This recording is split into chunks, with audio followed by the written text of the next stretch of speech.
July 24, 1982, British Airways Flight 9 glided silently over Indonesia. On board, 263 souls anticipated a routine landing in Perth, Australia. Families slept, children dreamt, and the seasoned crew prepared for the final leg. But as the colossal jet sliced through the midnight sky, an invisible, ancient force awakened beneath them, poised to shatter their peaceful journey and plunge them into an unprecedented struggle for survival.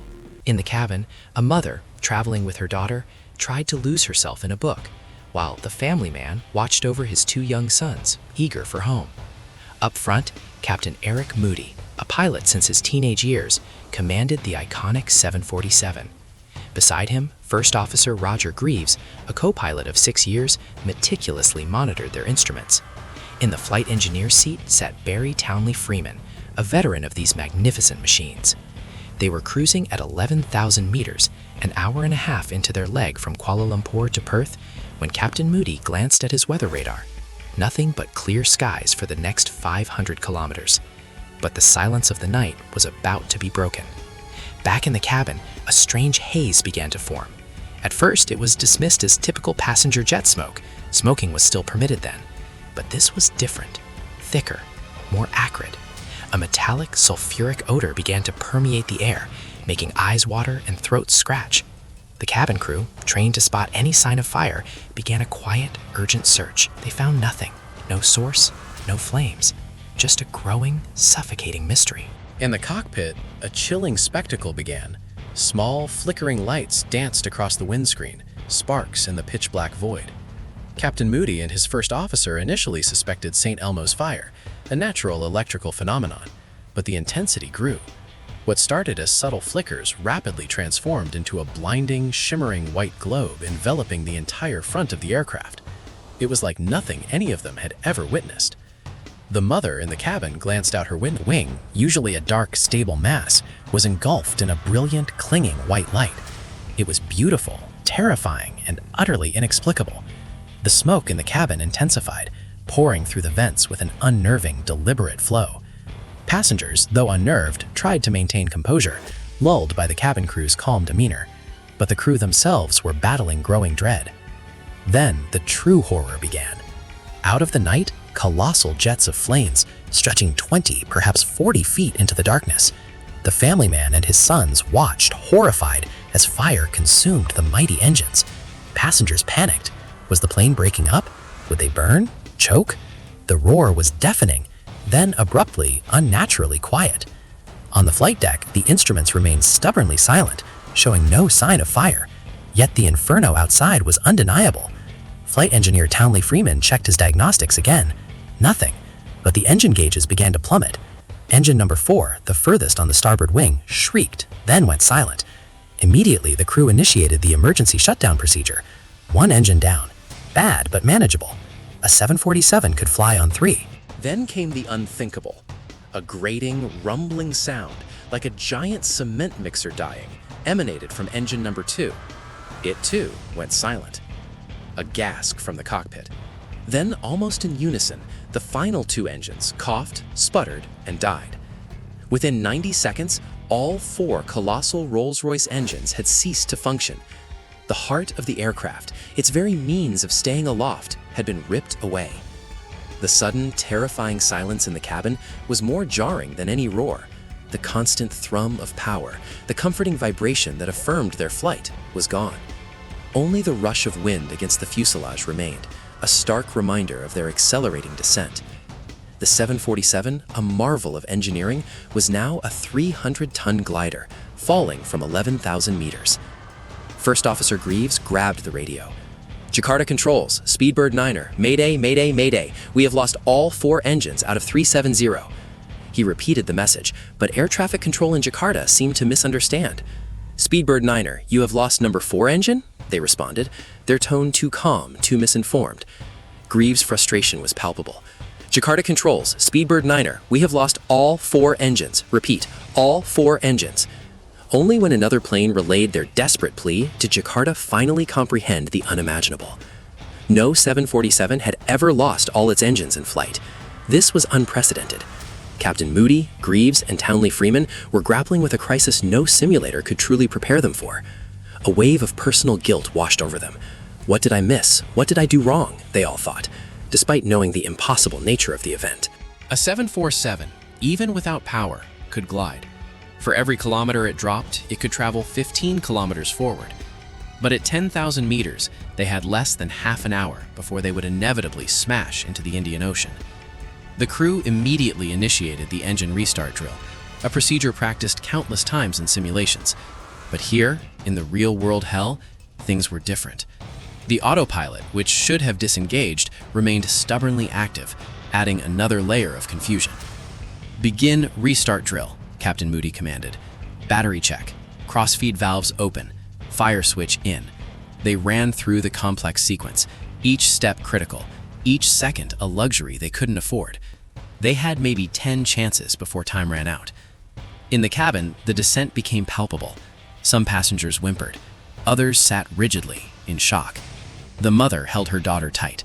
The family man comforted his boys, projecting a calm he didn't feel. The cabin crew moved through the aisles, stowing loose items, bracing for an emergency landing. One steward, seeing the mother and daughter, asked if they were all right. Fine was the lie, a desperate attempt to maintain control in the face of absolute terror. To restart the engines, the plane needed to maintain a very specific airspeed, between 250 and 270 knots. But their airspeed indicators were giving conflicting readings, a terrifying 50-knot difference between the pilot and co-pilot's displays.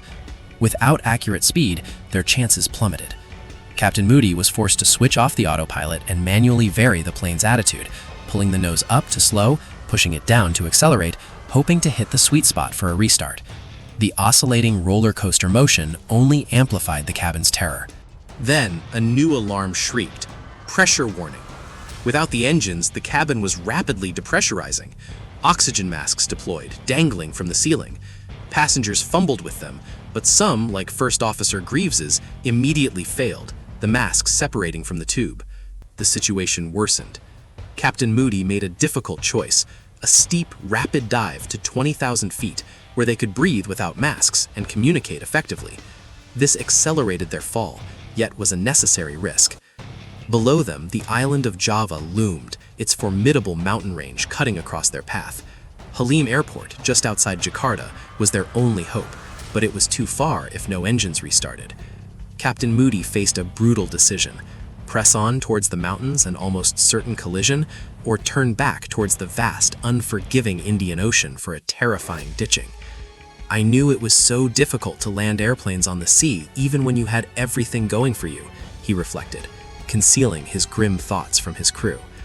As the jet plunged below 4,000 meters, mere minutes from impact, Captain Moody prepared to make his final, impossible choice. He addressed the passengers, his voice calm, yet revealing the gravity of their situation. "Ladies and gentlemen, this is your captain speaking. We have a small problem. All 4 engines have stopped. We're doing our damnedest to get them under control. I trust you are not in too much distress." A masterpiece of British understatement. Most passengers understood the implied terror.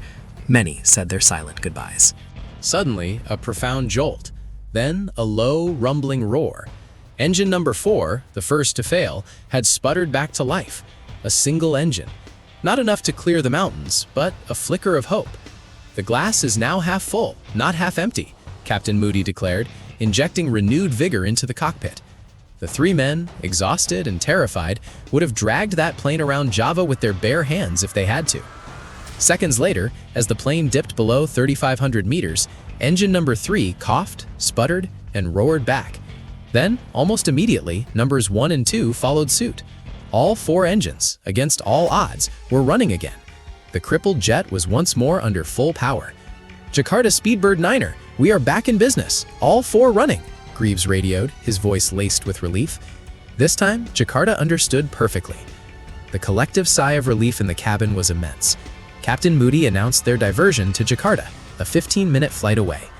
He began climbing, putting precious altitude between them and the unforgiving mountains of Java. But as they ascended past 4,500 meters, the nightmare returned. The eerie St. Elmo's fire reappeared, clinging to the airframe. Then, violent surges from engine number 2. The entire plane shuddered, loud bangs reverberating through the fuselage. Captain Moody, with a heavy heart, made another critical decision. He shut down engine number 2, reducing them to 3 functioning engines. It was a calculated risk, but a necessary one to prevent further damage. Now, with only 3 engines, they had to descend. As they closed in on Halim Airport, another challenge emerged. The windscreen, previously obscured by the St. Elmo's fire, was now visibly damaged, severely scratched and opaque. Visibility was minimal. Then, Jakarta Air Traffic Control delivered the final blow. The airport's glide path, essential for a precise instrument landing, was unsurfaceable. The localizer, which guided them horizontally to the runway centerline, was working, but the vertical guidance was gone. After everything, they would have to land manually, in the dark, with a damaged windshield and no electronic glide slope. Captain Moody and First Officer Greaves became a single, synchronized unit. Greaves called out distances and altitudes from the working localizer and radar, guiding Moody's hands on the controls. 300 feet, Captain. 200. 150. The captain adjusted his descent rate, relying solely on his co-pilot's voice and his own unparalleled skill. The silence in the cabin was now one of profound tension, every passenger bracing for the final impact. 100 feet, 50 feet, 30 feet. Then, a gentle thud. The giant 747 kissed the earth with an impossible grace. "We're down!" The announcement was met with an explosion of cheers, tears, and applause. British Airways Flight 9 had made it. They were safe. On the ground in Halim Airport, passengers disembarked, shaken but alive. The crew, relieved, immediately began their internal investigation. What had happened? No fire was found. Why the smoke? Why the lights? Why the complete simultaneous engine failure? The external inspection revealed the extent of the damage. The windscreen was deeply scarred, almost sandblasted. Bare metal showed through where paint had been stripped away from the leading edges of the wings and fuselage. The engines, though miraculously restarted, were removed for forensic analysis. The investigation, led by engineer Malcolm Grayburn, uncovered a remarkable truth. The engines were choked with fine dust, rock, and sand. Microscopic examination confirmed it: volcanic ash.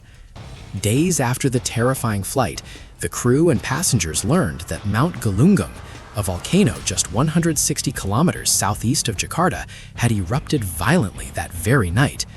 Its ash plume had soared over 15,000 meters, directly into the flight path of British Airways Flight 9. Volcanic ash is not like fire ash. It's microscopic particles of jagged, abrasive rock and minerals. As the 747 flew into this invisible cloud at nearly 800 kilometers an hour, the ash acted like a colossal sandblaster, scarring the windshield and stripping paint from the airframe. The friction generated by this high-speed impact against the dry ash particles produced the electrical glow, the St. Elmo's fire, that had terrified crew and passengers alike. The same electrical charge interfered with radio communications. The ash, sucked into the powerful jet engines, created the pungent, sulfuric smoke that filled the cabin. Inside the engines, where temperatures reached 2,000 degrees Celsius, the volcanic ash, which melts at around 1,300 to 1,400 degrees, turned into a sticky, molten goo. This molten glass coated the internal components, choking the engines and disrupting airflow. This choking caused the violent backfires and ultimately led to all 4 engines flaming out. The miraculous restart? As the plane fell through the colder air outside the ash cloud, the molten glass within the engines cooled and became brittle. When flight engineer Townley Freeman repeatedly attempted to restart the engines, the brittle ash cracked and broke off, clearing the air passages enough for the engines to roar back to life. The flight of British Airways Flight 9 was a defining moment in aviation history. It highlighted the dangers of volcanic ash, an invisible threat undetectable by conventional weather radar, which only reflects water. This incident led to significant changes in pilot training worldwide. Pilots now learn the telltale signs of an ash cloud: the smell of sulfur, dust in the cabin, and the eerie St. Elmo's fire. More importantly, it fostered crucial communication lines between volcanologists and international airlines. The crew of Flight 9, particularly Captain Moody, First Officer Greaves, and Flight Engineer Townley Freeman, were showered with awards and commendations for their extraordinary airmanship. Their resilience, skill, and composure in the face of an unprecedented crisis saved 263 lives. The survivors formed an exclusive club, the Galunggung Gliding Club, a testament to the shared experience that bonded them forever. This incredible journey through the sky, from the brink of disaster to a miraculous landing, stands as a powerful reminder of human ingenuity, teamwork, and sheer will to survive against the most formidable, unseen forces of nature.